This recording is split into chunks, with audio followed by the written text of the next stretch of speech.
So much reaction came out after alot Ndume moved the motion for a death sentence to drug trafficking in Nigeria. So since we want to amend this law to be more effective, then the punishment should be harder. So I am proposing that instead of imprisonment for life, it should be to be sentenced to death. We must be honest, transparent in the decision. I am accountable to my conscience and to my community.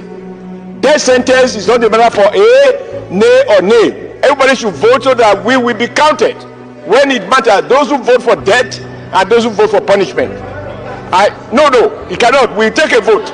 We talked about this intensively in this video, but the issue here is the issue of corruption in Nigeria, of which many Nigerians continue to talk about death sentence, just like it happened in China and some other nations of the world, to those politicians, those stealing money. But alot Ndume had something special when it comes to this corruption incident. But he said he will be in support of any death sentence for those who steal up to 1 trillion naira. But below 1 trillion naira, it's a no-no for him. But then, there are some takeaway from what he said when he granted this interview.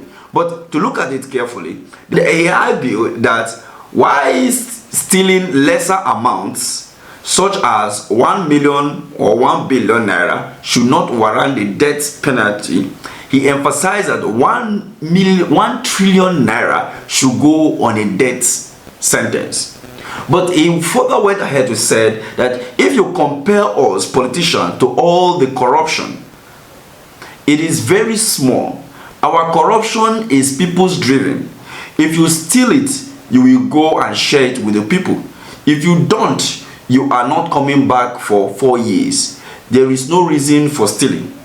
I believe, being to the National Assembly, I can't say because we are on TV now or not, telling the truth. If the death penalty is supposed to be included in corruption, I will support it. But you don't go and kill someone that stole 1 million or 1 billion.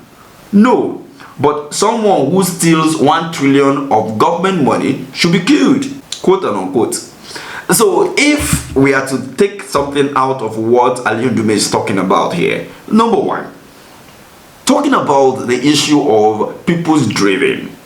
You know that there was a time that a lawmaker once said that the money being paid to them is not enough. And personally, I have said this before.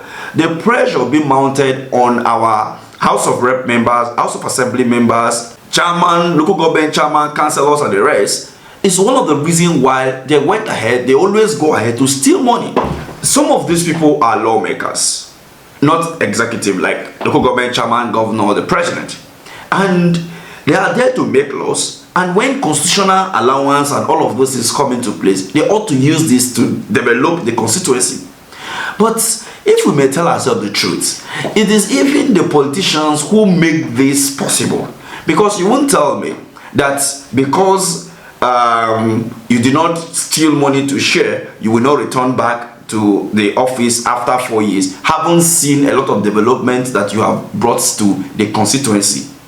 Anyway, that may be true or false in one way, but in another way, he is trying to say that if you don't steal, another person will steal, and the person that steals will return back to office and kick you out. But the truth still remains that if you make judicious use of the money allocated to you, and you refuse and constrain yourself to what is available to you as a person, both your salary, your allowances, and all of that, and that is enough for you and your family, and in extension to other people, if you cannot help, then you let them know, I can't help, I don't have so much to help. The one that is meant for the constituency, it is what we are being used to develop the constituency. If you do that, we want to eradicate corruption to the minimum or eradicate it completely from our society. But when they said, if we don't steal it, we will not return back 4 years. So you're actually stealing money to remain in power. Is that what you are trying to say? Then the people's driven, the people are always seeing you, if you do road, if you make policies, if you make light, water, everything up, who will come to your house to come and ask for money?